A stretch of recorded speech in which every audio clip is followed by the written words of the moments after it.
সাল্লাল্লাহু আলাইহি ওয়াসাল্লাম আইয়ুন নাসি আফদালু ক্বালা কুল্লু মাখমুমুল কলব সাদুকুল লিসানি ক্বালু সাদুকুল লিসান ক্বালা হুয়ান নাকিয়্যুত তাকিয়্যু লা ইসমা আলাইহি ওয়ালা বাগয়া ওয়ালা গিল্লা ওয়ালা হাসাদ। আল্লাহর নবীজি ডাক দিয়া বলেন, দুনিয়ার মানুষ, দুনিয়ার মাঝে তোমার অর্থ সম্পদ, তোমার অট্টালিকা, স্ত্রী, পুত্র, কবরের মাঝে কেউ যাবে না।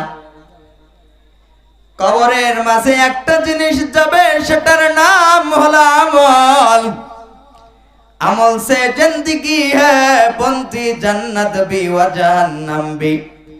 যেই ব্যক্তি আমল করবে সে জান্নাতে প্রবেশ করবে, যেই ব্যক্তি আমল করবে না সে জান্নাতে প্রবেশ করবে না। আল্লাহর নবীজি ডাক দিয়া বলেন, উম্মত আমার, তোমরা চিন্তা করিও না, চিন্তিত হইও না। কবরের মাঝে যাওয়ার আগে তুমি চিন্তা করতেছো সারাটা জন্ম তুমি নাফরমান দিয়ে কাটাইছো, গুনাহ করেছো, কোনো অসুবিধা নাই। আল্লাহ তাআলা নবীজিকে ঘটনা শুনাইতেছেন, ও পয়গম্বর মুসা আলাইহিস সালাতু ওয়াস সালামের একটা ঘটনা শুনুন। পয়গম্বর মুসা আলাইহিস সালাতু ওয়াস সালাম আল্লাহর কাছে আরজি করলেন, মালিক, দুনিয়ার মাঝে আমি সবচাইতে নিকৃষ্ট ব্যক্তিকে একবার দেখতে চাই। আল্লাহ তাআলা ডাক দেয়া বলে, রে মুসা, চলে যাও, চলে যাও, মসজিদ থেকে বাইর হয়ে রে মুসা, তুমি সর্বপ্রথম যেই ব্যক্তিকে দেখবা, এই ব্যক্তি হলো সবচাইতে দুনিয়ার মাঝে জঘন্য, এই ব্যক্তি সবচাইতে নালায়েক, বড় খারাপ। আল্লাহর পয়গম্বর মুসা কালিমুল্লাহ চলে গেলেন, গিয়া দেখলেন একটা মানুষ কিছু বকরি নিয়ে, সাথে একটা নিষ্পাপ মাসুম বাচ্চাকে নিয়ে জঙ্গলের দিকে যাইতেছে। মুসা নবী বুঝতে পারলেন এই ব্যক্তি জমিনের মাঝে সবচাইতে নিকৃষ্ট, খারাপ, নাফরমান। মুসা নবী রাগান্বিত হয়ে চলে আসলেন। এরপরে মুসা আলাইহিস সালাতু ওয়াস সালাম আল্লাহর কাছে আবার আরজি করলেন, মালিক, জমিনের মাঝে এবার আমি সবচাইতে ভালো ব্যক্তিকে দেখতে চাই। আল্লাহ তাআলা রব্বুল ইজ্জত ওয়াল জালাল ডাক দেয়া বলে, রে মুসা, বিকাল বেলা সর্বপ্রথম তোমার যার সাথে দেখা হবে, ওই ব্যক্তিদের জমিনের মাঝে সবচাইতে ভালো ব্যক্তি, সবচাইতে আল্লাহর কাছে প্রিয় ব্যক্তি। আল্লাহর নবী মুসা বিকাল হয়ে গেল, ব্যক্তির জন্য অপেক্ষা করতেছেন, ওয়েট করতেছেন। মুসা আলাইহিস সালাতু ওয়াস সালাম তাকায়া দেখে সকাল বেলার জঘন্য পাপী নালায়েক বান্দা বিকাল বেলা হেঁটে হেঁটে আসতেছে। মুসা আলাইহিস সালাতু ওয়াস সালাম ডাক দিয়া বলে, মালিক, সকাল বেলা তুমি না বলছিলা এই ব্যক্তি সবচাইতে জমিনের মাঝে জঘন্য, এর মতো গুনাহগার বান্দা আর নাই। যেই ব্যক্তিকে সকাল বেলা তুমি খারাপ দেখাইলা, এই ব্যক্তি বিকাল বেলা কিভাবে ভালো হয় বুঝে আসে না, তুমি আমাকে বুঝাইয়া দাও। আল্লাহ তাআলা ডাক দেয়া বলে, রে মুসা, ওর সাথে ওটা কি বলে, একটা নিষ্পাপ মাসুম বাচ্চা। আল্লাহ তাআলা ডাক দেয়া বলে, রে মুসা, ওই ব্যক্তির সন্তান ডাক দিয়া বলতেছে, আব্বা জান, তাকায়া দেখো, তাকায়া দেখো, ওই দূর প্রান্তে কত বড় একটা পাহাড় দেখা যায়। আল্লাহ তাআলার বান্দা জবাব দিয়েছে, রে মুসা, তুমি কি জানো আমার বান্দা কি জবাব দিয়েছে? আমার বান্দা সন্তানকে ডাক দিয়া বলে, রে সন্তান, ওই যে পাহাড় দেখতেছো, ওই পাহাড়ের চাইতে, ওই পাহাড় যত বড়, ওই পাহাড়ের চাইতে কোটি কোটি গুণ বড় আমার আল্লাহর দয়া। এরে মুসা, আমি যদি আমার বান্দারে মাফ না করি, আমার বান্দার কাছে আমার রহমান নামের কোনো দাম থাকে না। এরে মুসা, আমার বান্দা হোক সে জমিনের মাঝে সবচাইতে বেশি গুনাহ করেছে।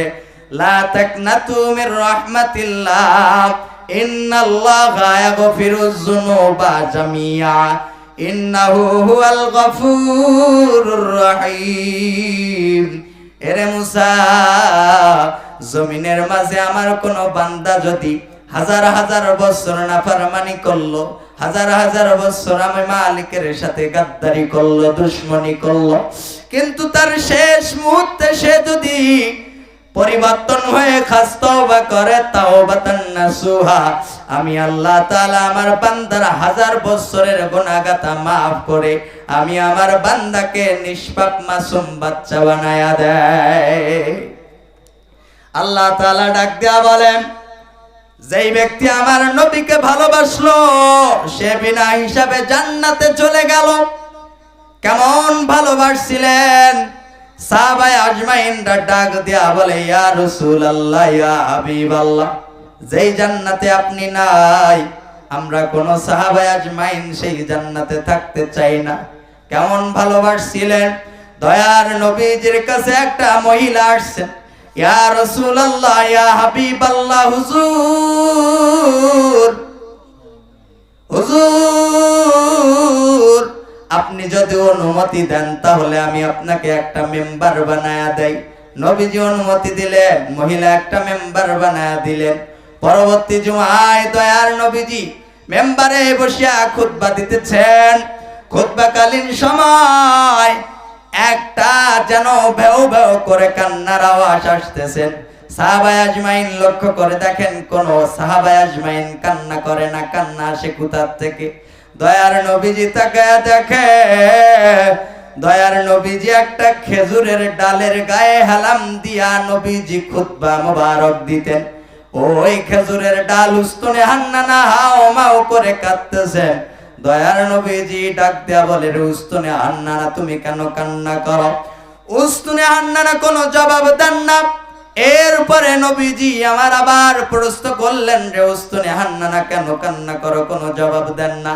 তৃতীয়বার নবীজি আমার যখন প্রশ্ন করলেন, উস্তনে হান্নানা জবাব দিতেছেন, ইয়া রাসূলুল্লাহ, হুজুর, আমার আশা ছিল যতদিন জমিনে আমি থাকি, আপনি যতদিন জমিনে থাকেন, আমি উস্তনে হান্নানার গায়ে আপনার পিঠ মোবারক দিয়ে খুতবা দেন। হুজুর, গত জুমায় আপনি ইলহাম করে দিয়েছেন আমাকে পরিবর্তন করার জন্য। হুজুর, এই বিরহ সহ্য করতে পারি না, কান্না করি। দয়ার নবীজি ডাক দিয়া বলে, রে হান্নানা, তুমি আমাকে যেই ভালোবাসা দেখাইছো, আমি রাসূলুল্লাহ কথা দিলাম, এরে উস্তনে হান্নানা, আমাকে ভালোবাসার কারণে আমি যেই জান্নাতে থাকবো, এই জান্নাতে আল্লাহ তাআলা তোমাকেও পাঠায়া দিবে। চোখ দুটি ছিল যার শান্তির নীল, হৃদয়টা ছিল যার বড়ই গভীর।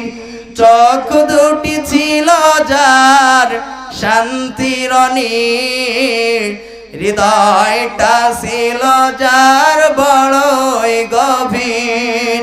যাদের ছিল না কোনো সহায় স্বজন, তাদের ছিলেন তিনি বড় আপন।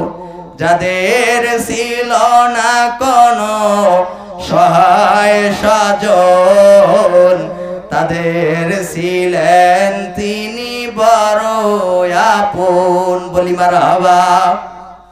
আখিরি দাওয়ানা আলহামদুলিল্লাহি রাব্বিল আলামিন। যতটুকু আলোচনা শুনলাম ইহার উপরে আল্লাহ তাআলা আমল করার তৌফিক দান করেন। আপনারা সকল